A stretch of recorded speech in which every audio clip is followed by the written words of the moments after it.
Hey, tile friends, it's Luke again with another episode of Tile Money, the podcast where I discuss the business of tiling. Today I'm sitting down here with Oliver and B. Ledbetter. Oliver and B, would you mind introducing yourselves? Yeah, we are husband and wife team. We own and run Little Tile Guy, LLC. I ran the company when it was just me, and that's why it's Little Tile Guy. Not Little Tile Us or Duo. But when we got married 3 years ago, Breanna came on to work with me full time, and so now we do all the work. The two of us, we do all the installation work, and Breanna does the office side of things. And I've been running Little Tile Guy for almost 8 years now. I think so. 6 years officially as an LLC. And then before that, I've set tiles since I was a kid. Breanna, she wasn't in construction to begin with before we met, but she had been around it enough and got out of the office to come work with me full time. I actually stole her from her dad's office. Yeah. Right on. What was that office, Breanna? He has a business. He sells and manufactures accessories for off-road vehicles. So I would do, answer the phone, customer service, orders, shipping, pretty much anything. Right on. So I have a few questions for you about that transition. But before we get into this too deep, is there any hobbies you guys like to do besides work? We love backpacking. Okay. That's a big one for us. We haven't had as much opportunity to do it these past season or two, but that was something that I was super into when I was single. I've done most of the Appalachian Trail in sections, and she's come on a few trips with me since we got married. Right now, our main hobby is building our house. That's pretty much all that we do. When we're not working, we're working on our house so that we can hopefully get that finished. Right on. Well, sounds like fun. And it's what kind of house is it?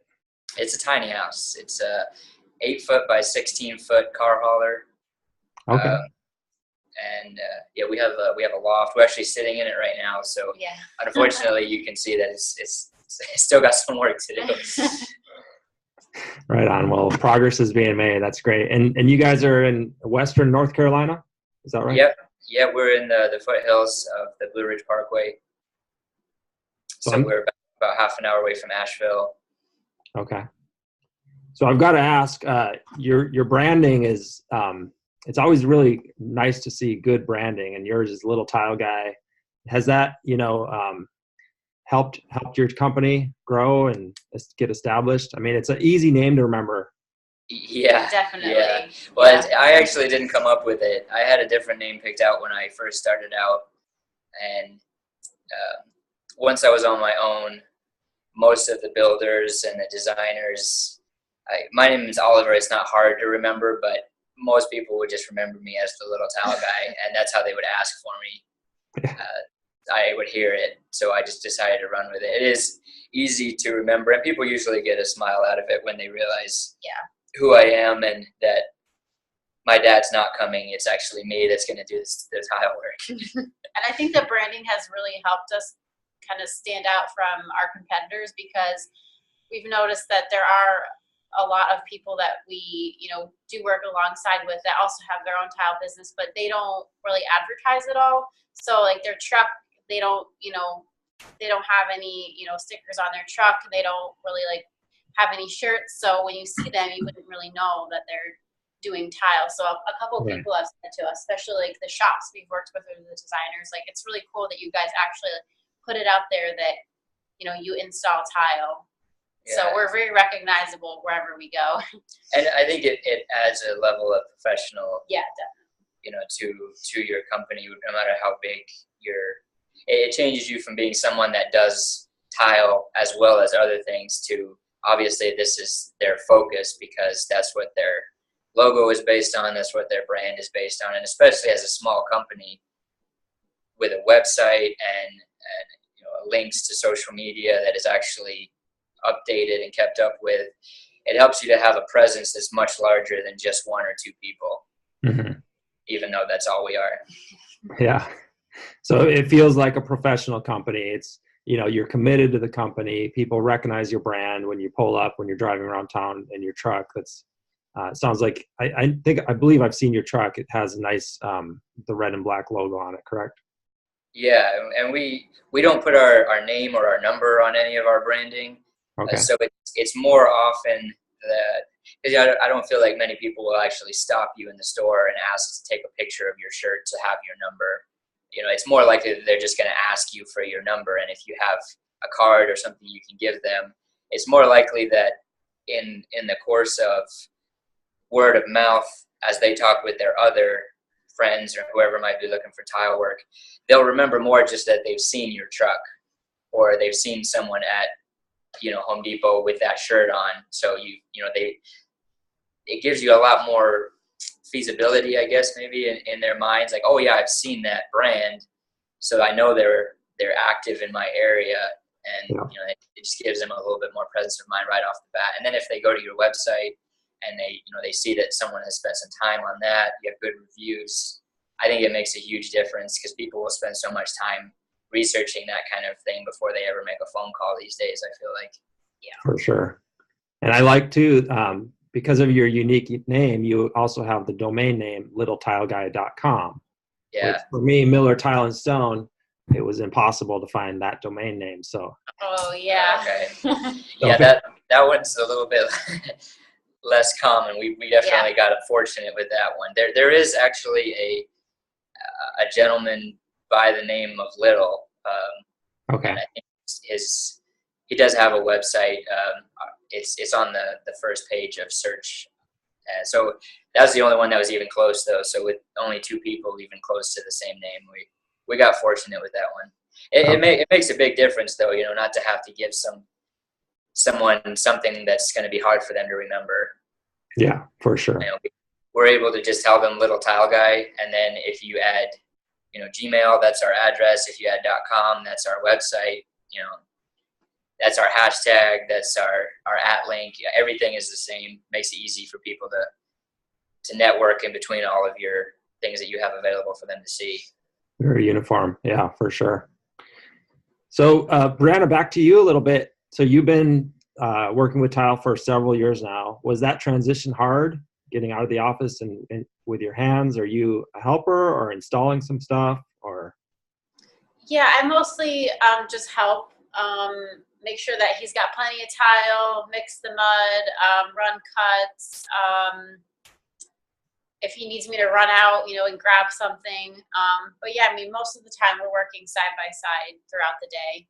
But yeah, it was a good transition. I worked for my dad for 8 years, and it was a desk job, and it was a good job, but it was definitely nice just for a change of pace, and you get to be, in a different place, every week or every few weeks instead of always at the same desk. That gets a little bit exhausting, and you just need a change of scenery. Right on, for sure.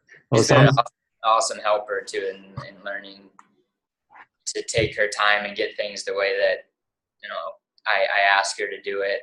She's been by far the best helper I've ever had for that, because other than having to do the heavy lifting still, which that sometimes is harder, just having one do the lifting. But after all that is finished at the beginning of the job, I think as far as help goes, it's way more important to have someone who's willing to slow down and take their time to do it the way they were asked to do it each time they do it. For sure. She's been amazing at that. Best helper I ever had, for sure. I hope so. I would say that even if she wasn't here. No, I believe you. It's nice to train or to have somebody brand new to the trade and train them the way that it should be done. That's been a difficult thing for a lot of tile contractors, is hiring somebody who is maybe trained and has bad habits. Trying to correct those habits is almost impossible. So yeah, I feel like people of our age in the trade, it's super rare to see. Most of the guys that we work alongside in the other trades are easily our dad's age. So I think that makes it hard too, as people, if they do have an apprentice, which they don't always. Sometimes they're older. They've already been in a trade for years, and So they, like you said, they've already developed a way of doing things, and it doesn't have to be wrong, but it may not be exactly how you want things done. Right, right. Are there any challenges that come with working together as a married couple? There's got to be a few. There has to be a few. We have thoroughly enjoyed being a husband and wife team. Yeah, we get along pretty well. I mean, neither of us really get worked up about too much, and we're always there to balance each other out. If something isn't going right, and like he's just, sometimes when you have that problem on your mind, it's just hard to think objectively and like, how are we going to fix it? So sometimes just having another voice there to see, well, what about this? Like, we could do this. And so I try and do that for him. Especially as time goes on and we've experienced the same things together. Mm-hmm. Sometimes when you're setting tile, even for the best of us that have been doing it for over a decade, however many decades, sometimes you just have to get off your knee pads, stand back, take a look at things, figure out, because you get down there on your knees and you'll spend 10 minutes trying to fix a tile because you don't want to pop it up. But if you would just pop it up and fix it, it would just be faster. But you get in that mental lock where you're trying to make it work, and to have someone over your shoulder that's seen you set thousands of pieces of tile, just be like, why don't you just step away for a second, or I'll do this, and just step outside and get some air. And also when things are going really well, if there isn't a problem, we get to enjoy each other's company, having someone that you don't have to wonder if they're going to show up to work every day. Yeah. She has to come to work. I do. And once we get going, like we get the job started, like we can move pretty quickly and still do a good job. Like we just have a good rhythm down. And I think we have been known for our, not speed, like we don't rush, but like we're known for getting things done like quickly. Like we can set a good pace.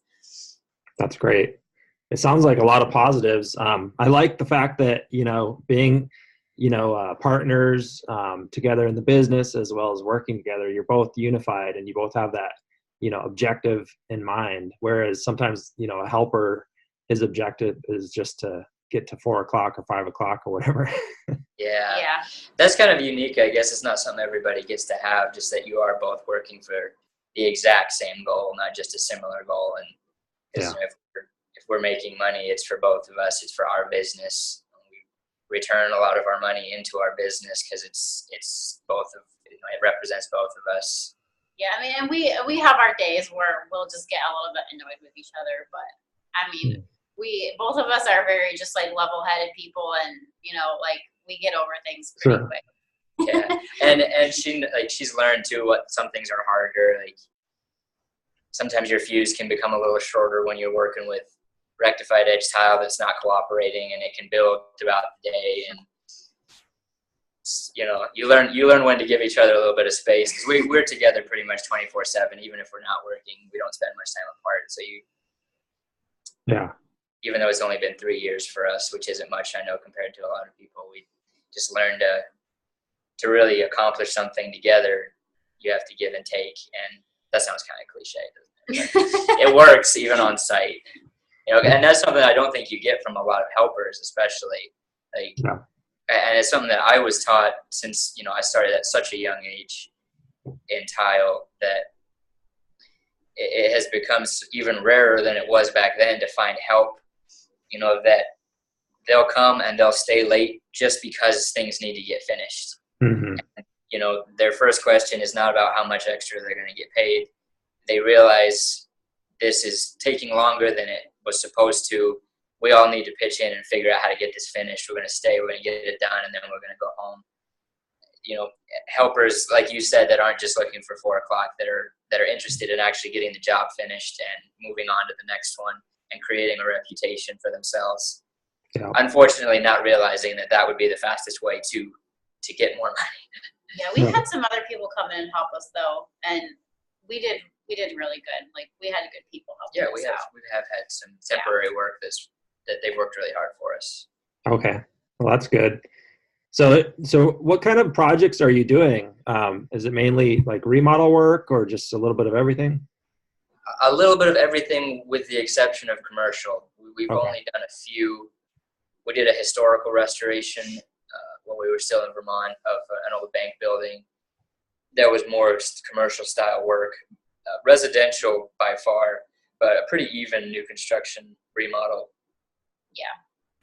We do a lot of custom bathrooms. We did have a couple of builders that worked for us that they would have some of their guys do like their flat work. They do any larger kitchen floors or whatever, and then they bring us in for the custom work. Okay. And then once we developed more of a relationship with them and could see that, we were really trying to give them everything that they were paying for, even though it was more to have us do it, we would take care of all of their work. So being just the two of us really has its downfalls, but it also has its benefits in that we don't have a large team to try and keep them busy with work in between jobs or in the slow seasons or whatever it is. We just do one job at a time. We do one job at a time. We don't have very our few hands exceptions. in a bunch of different pies. Okay. So we can take our time and just, do our best. And is that the way you see the company continuing to be just the two of you, or are you looking to grow a larger company? I think right now we're pretty happy with the two of us. We haven't really talked about getting any bigger. Right now we're at a point where we can turn down jobs if they're just not really the right fit. Good for you. And do we can't do whatever we want, but Sure. we can focus on jobs that allow us to grow as tile setters.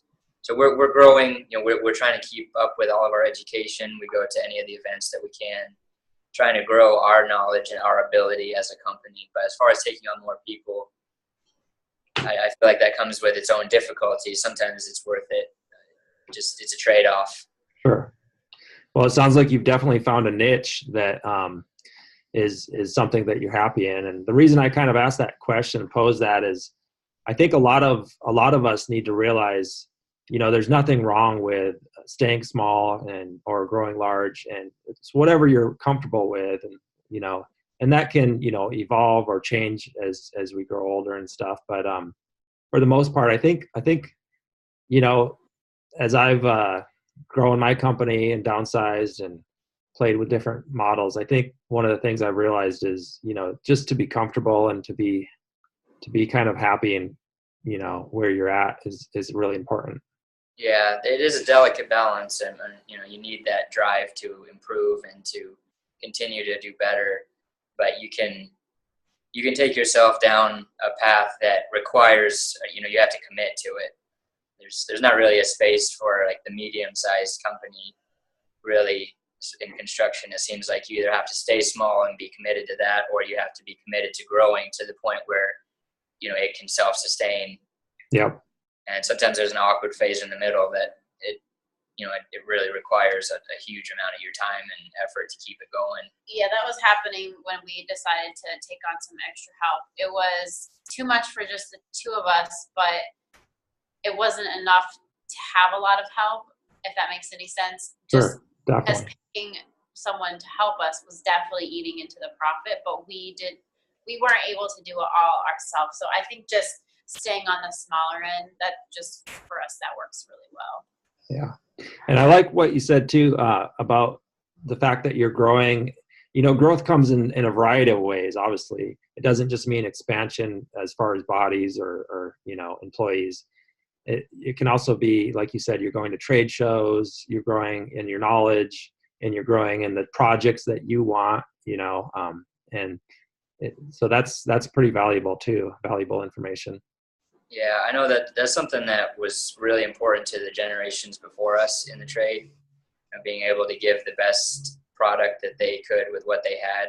I know because I've spent years working with my father's and my grandfather's generation of tile setters and stoneworkers, and they were always willing to try things and see if they could improve their product and improve themselves, and they were willing to do the hard work if it was necessary, and then balance it with trying new things. And Mm-hmm. I feel like that's just as important now as it ever was with all the improvements that we've had in our trade. Definitely. I see you're pretty active on Instagram and Facebook. Has social media gotten you any leads, any recognition, or is that? Recognition for sure. Our website and our Instagram, we're a little bit better at keeping up with our Instagram account than we are the Facebook. We try both, but I think it's more geared toward that moment where people are trying to decide whether or not they're going to hire you. Okay. I don't know I don't know for sure if we've ever gotten a job just because someone randomly stumbled on us on Instagram and happened to be in our area.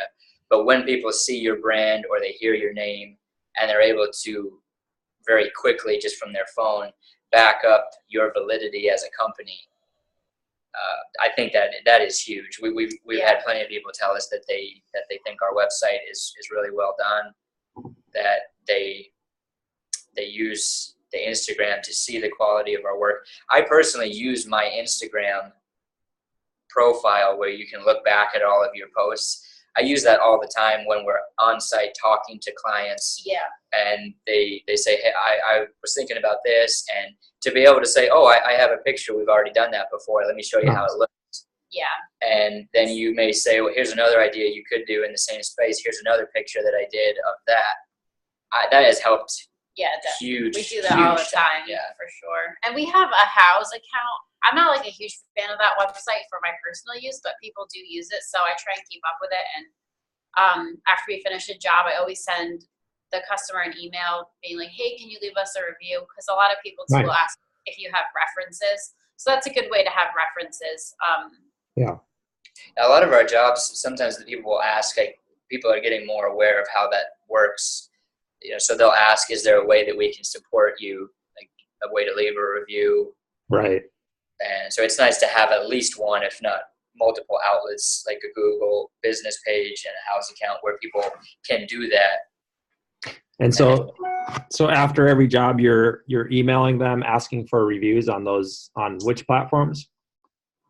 On House. On House mainly you're focused on at the moment? Yeah, and then we have a Google page. Yeah, we have a Google page. Yeah, on House you can just, they have a way that you can send out like just a quick email to your customer.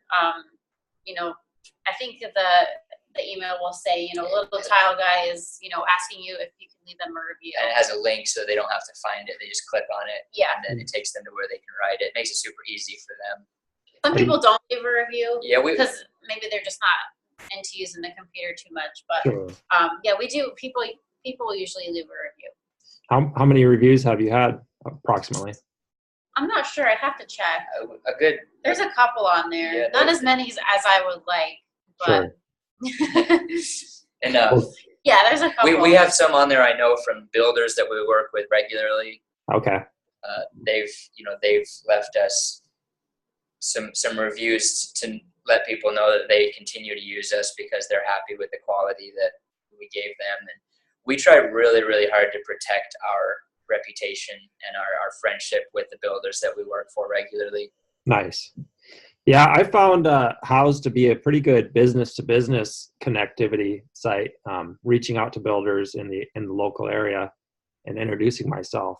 Or some have reached out to me, and then I've reached out to others. So that can be a good tool as well. I know a lot of people ask about how to get reviews and stuff, so I wanted to make sure we highlighted that. It's important to know that you have to be proactive with this stuff. Yeah, or also too, if someone just sends you an email after you finish at their house and, they say, thank you, we like what you did, we're very happy with it, we appreciate it, just, email them back and say, thank you so much, would you mind if we, put your email on our website as a review, Sure. Another way you can get reviews too. Right on. That's smart for sure. So I know. That's why she does that part of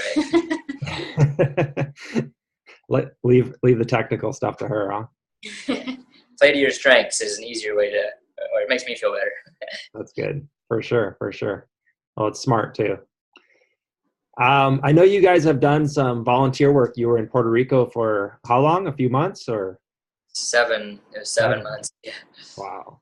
We weren't necessarily planning it, knowing it was going to be that long when we left, but it worked out for us to be there that long. So we're super happy about that. So what I think is really neat about this is a lot of us get, caught up in our business and, growing our business and, the fragility of it all. You know, we wouldn't want anything to ruin our business, but here you've created a business that, you know, it's there for you. It provides, you know, a living for you, and it also provides for you to do things that you want to do, like the volunteer work. So I'd like to highlight that a little bit and just talk a little bit about, you know, how you kind of have done that, have built, you know, obviously, is there certain things you do to, when you leave for a trip like that, do you have to let your builders know? I mean, how do you kind of handle that touch and go? Yeah, well, thankfully with Puerto Rico, since it was an open-ended how long it was going to be within reason, we had some notice. You know, we planned out when we were going to be leaving, and like I said, we really try and protect our relationship with our builders. So we let them know as soon as we could that that's what we were hoping that we could do, and made sure that we had plenty of time to wrap up any you know, planned jobs that we had for them, so we didn't leave them looking. And we were so thankful for how supportive they were. Nice. You know, it wasn't like we were asking to go on vacation. You know, it was important to us. We were going to volunteer to rebuild the houses there, and we had overwhelming support from the people that we worked for because of what we were trying to do to help us out, getting things scheduled a little earlier or making room for us to get there, and then, you know, keeping our seat warm basically till we were back and ready to get going again. Because obviously, when you get back from something like that, you need to get back to work as soon as possible. And yeah, I bet. It's been really nice how supportive everyone has been for that. And then the rest of it is kind of a mindset that when you have your own business, it's very easy, I think, sometimes to say that I have my own business, so I set my schedule. And I think we actually talked about that a little bit before when we were prepping for this, that you know, if you really sit down and just ask yourself how true that really is, are you allowing yourself to control your schedule as the business owner, or is it, you know, is it this beast that has to be fed?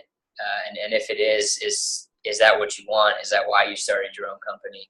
Mm-hmm. And that's not to minimize that you have to be willing to work hard and put in the time that it needs to keep growing and keep improving. But at the same time, if there are other things that are important to you, is your business serving, or are you really no better off than you would be working for someone else's larger company in the way of your time being someone else's? Right. I think that's a really important message. I'm glad you brought it up. A lot of us tend to look at, you know, maybe a large paycheck that we got for, you know, a week of work, but we don't take into account that we were working 12 to 15 hour days for that check, when that really, you know, reduces the hourly rate. And a lot of us tend to forget about counting our hours during the week. And like you said, the business should serve us as the business owner, and it should really provide the type of life that we want, not the other way around. Yeah, and I mean, it's going to take some hard work to make that happen and to keep it happening. But there are, as much as we love tile, I mean, we do something that we love. We love our company. We love working with tile. It's something that I do for much more than money. It plays to a lot of my personality traits. I've always enjoyed it. The few times I've had an opportunity to work with something else for a little while, I miss setting tile. It's just something I really enjoy doing. But there are other things that we love too that are important to us. You know, time together as a family when we're not working, and doing you know, the volunteer reconstruction. That was just a huge blessing for us. Like, we're super thankful for the chance that we had to do that. It's an adventure for us that we're never going to forget. I believe it. And you know, our business allows us to do not whatever we want, but if we really want something, we can make it happen and still get to do something that we enjoy. Yeah, and just from the day to day as well, especially if you have regular customers like builders that you work for a lot. Like, we would set our boundaries, you know, about how we were going to work, you know, when, the quality that we strive for, and also, you know, just limits as far as like work not consuming our lives. But at the same time, if, you know, they take care of us by giving us jobs, so we take care of them too. Like, if a schedule is tight and, you know, like, hey, I need you to come in, even though you usually wouldn't be working. Like we would say, yeah, we'll definitely do that. Like we'll take care of you. Like Right. you have to balance it. They take care of us, so you got to take care of them too. Yeah. Yeah. It's a little easier with builders sometimes where you stack jobs together, because sometimes the homeowners side of things, with the best of intentions, sometimes they don't really understand why, if they're the one paying your check, they aren't the one that dictates how fast it's going to get done, within reason. Right. If I'm paying you X amount to get this job done, on TV it only takes 2 days. Yeah. So is it, is there a reason why it's going to take longer? And, we really don't have many problems with that. I can't complain about that at all, but it's something that as a professional, we won't be rushed to do Right. our work. If we've been given a certain time frame to show up and do the work and it's not ready for us when we get there, we charge for the day and we go home. We move to our next job and we'll reposition when they're actually ready for us. And standing up for yourself in ways like that, especially as a small business, because sometimes, especially with general contractors, they'll have every trade under the sun on site at the same time. Mm-hmm. And they don't want to help solve the scheduling problems. All the subs get there and we have to figure it out. You have to talk to the drywall guys, like, hey, we're going to set tile in here. Is it all right if you can't get in there tomorrow? Well, we were planning on being in there tomorrow. It can really become quite a disaster. Sure. And I can only imagine for the guys that have people working for them where they're not even on site to deal with this head on. They have to do it over the phone with their workers that are there. Yeah. That's, it's a very easy nightmare to live. Yeah, but we're all trying to get the same thing done. We all have a job to do, so just communicating and trying to work together, that's really just the best way to get that kind of situation figured out. Right on. Yeah, it's good to have the end goal in mind. So do you have contracts that you sign with all your customers? We definitely have a very laid out plan with our builders. Sometimes we're probably have some room for improvement as far as our contracts with individual homeowners. Okay. We, not that it's an excuse, but we haven't really burned that particular bridge yet. Right. Like we haven't had that one job that makes you think, well, I need to, protect myself. Again, that's a terrible excuse. It should be better than that. We definitely could improve on that. We have some written understandings with our builders, but we probably should do better with our contracts as far as homeowners go. Yeah. We haven't really had any jobs go really sour. We've given up some money along the way, but we do a huge percentage of our work through our builders. And when things go bad, and you're willing to take a little bit of the share of the financial burden that, of things that need to get fixed. We've had tile that got installed in the wrong place because the designer put them in the wrong room. Mm. That's one that I remember specifically. We set the wrong shower floor. Yeah. Because it was laid out in the bedroom next to the shower, all the tile, and they had put the wrong one in. And they asked me, how did I not notice that the colors were off? And I was like, if I had a nickel for every time I thought the designer was colorblind. That particular house, like they had all sorts of crazy selections going on. So when we saw it, it's like, okay, we didn't really think twice because it was just a different style. Yeah, but then it turned out it was the wrong shower floor. Yeah. Which then needed to be replaced, and so we ate the cost. It was $600 something worth of we bought tile. And that was a loss. We took a loss, but we continued to work for that builder. He was super appreciative that we shared in. It wasn't our fault, but it wasn't his fault either.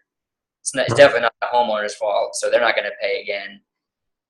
Just doing our part again to protect that relationship. Things happen in construction, and it doesn't always have to be somebody's fault. Right. Just got to find a way to deal with it and move on. That's a good attitude for sure. Yeah, I like what you said too about that's why I asked about the contracts, because you charge for a day if a day was lost when you were supposed to be working. So Yeah, that's something we get a lot of questions about that on the tile forums and things about how people charge for smaller jobs and when things aren't really going that well, and whether we do a square footage price and why we don't do a square footage price. And Mm-hmm. we have developed a system where, if we are going to show up with our truck, it's going to cost $500 to $600, and that's for us to show up and unload our tools. Yeah. And then we move on from there as far as whether we can find a square footage price or a job price. And again, if we show up with our truck and it's not ready for us and we have to head back, that half a day has still been lost. So it still costs half of that price that we would have charged to show up. Yeah, that's reasonable and fair. We really haven't had any problems. It's never a good situation when that happens. Everybody's tense. It's just the way things go sometimes. So having that attitude of like, I have to respect my time. Right. So I need to get paid for this. It's not ready. I understand that sometimes things get behind. So we'll try and reschedule as soon as we can. And, we'll just have to add $250 for our wasted half a day. No hard feelings. Call me as soon as we can get back in and reschedule. Yeah. Well, it's really building on that, that same theme that I'm seeing with you is it's the professionalism. Even though you're a smaller company, there's no reason not to be professional and respect your time and respect the builder's time. And if everybody has that mutual respect and that, the groundwork is laid for that professional attitude, then things go a lot smoother. Yeah. And people really like that means a lot to them, even if they don't say it, especially like if you're dealing with bidding against each other, things like that. If you're in a certain area, then you're going to know who you're bidding against. And if someone asks you why you're X amount higher, that it comes right back in again to the same thing. Like, there's no need to badmouth someone else's quality just because their bid is lower. If they have found a way to do that particular job cheaper than us, our most common approach is just to wish the homeowners luck with their project. Okay. Do you get underbid a lot there? We haven't suffered. We've lost some jobs. Okay. But we have our cost, our price is what it is for a reason. Sure. We've done some. We've definitely done some pretty big discounting for like people that have had work that didn't go well and they need to, like, they're now set way back because they've got to have it done either half again or start it over. We have taken some hits on bidding jobs like that just to try and help them out. That's more looking forward as far as reputation goes. But and we are in the Carolinas. We're in the South. There are a lot. There's a lot of work getting done for not much money. Oh yeah. But it's not always work that we would want in the first place. And we've definitely dealt with it, but we haven't struggled. Another benefit, I guess, of being a little bit of a smaller company. Yeah. Yeah. From your photos, it looks like there's definitely some high-end work as well. So that's nice. We do get to work on a lot of really custom stuff. Yeah. And Nice. people are willing to pay for it. And I people ask a lot sometimes if there are some huge price discrepancies, and most often if people get bids and there's a huge price difference, they're already going to have the discussion amongst themselves about paying for quality. If you've got someone underbidding you by half, the homeowners have already talked about how scary that is, that it's such a big difference. Right. I don't always feel like it's necessary for us to bring that up. Right. If they are on a budget, we totally understand being on a budget. Yeah. Like, right on. It's not like, I think sometimes people say, well, if you really respect your home, you're going to pay high-end prices for your work. It's not realistic. Sometimes people they want an upgrade to their home, but they don't have a lot of money to spend on it. And definitely. So we've set our share of box store tile. We try and do our best, charge accordingly, but realize that some people are just trying to make their home nicer for them, but they don't have a lot to spend on it. Yep. Well, that's a good attitude to have. Well, I've really appreciated you taking some time out of your day to join me here on this podcast. I appreciate the chance to be a part of this. We love what you're doing. Right on. Thank you, Oliver and B. Before we hang up here, I've got a new question to ask. Do you have any funny tile-related stories that you can share? Oh man, I'm sure we could easily come up with at least one. Well, if we can poke at ourselves for a couple, our first experience with epoxy grout was an experience we will never forget. Oh man. We definitely got to the point where the best removal method for epoxy grout haze is a chipping hammer. Oh no. That was a learning experience for us. We had to tear out a floor that we did in a restaurant kitchen. We were inadequately educated for our first epoxy grout disaster, and we fixed it on our dime, as we should. But yeah, that was it's funny now. It wasn't necessarily funny then, but Sure. Right on. Well, thanks for sharing that story. We all Yeah, don't read the instructions on the carton. Just go and look it up online. Yeah, and talk to your reps and find out what it's really taking to do it properly, whatever it may be. Have you used epoxy grout since then? Yeah, we made sure we were prepared for it in the future, because it's a professional product. We need to be able to do it. That's reaching back quite a few years. We do charge a little bit extra to use it, just because it takes more time. You got to babysit it. Like you can't, finish your final wipe and then head home. Like you got to come check on it. Like you have to watch it. Yeah. Sure. Right on. Go ahead. What was that? It was definitely a learning experience. I think you just have to be able to laugh at yourself a little bit, though, and if you're going to be running the company and doing all of your own installations. Sometimes you just make stupid mistakes, and been doing it for 13 years, and it's just sometimes you just shake your head at yourself. For sure. We've all had those days. Yeah, sometimes it's just not happening, and then sometimes it's Monday, it's 11:30 in the morning, and it just isn't happening today. Like the world is just not aligning for anything to get done that day, so it's just the two of us, so we go and have a burger and a beer for lunch instead and take another crack at it. Right on. Well, I think that's important to have that balance for sure. Well, it's been a pleasure. Thank you both for taking the time and sharing your business knowledge. I know you've helped a lot of people. And no problem. Thank you for having us. Yeah, thank you. You're welcome. I'm looking forward to seeing the outcome of your tiny house. All right. Yeah, Yes. we'll make sure we post a few pictures. Yeah, definitely. Okay. All right. Well, enjoy the rest of your Monday there. All right. Thanks, Luke. You too. You're welcome. Bye-bye.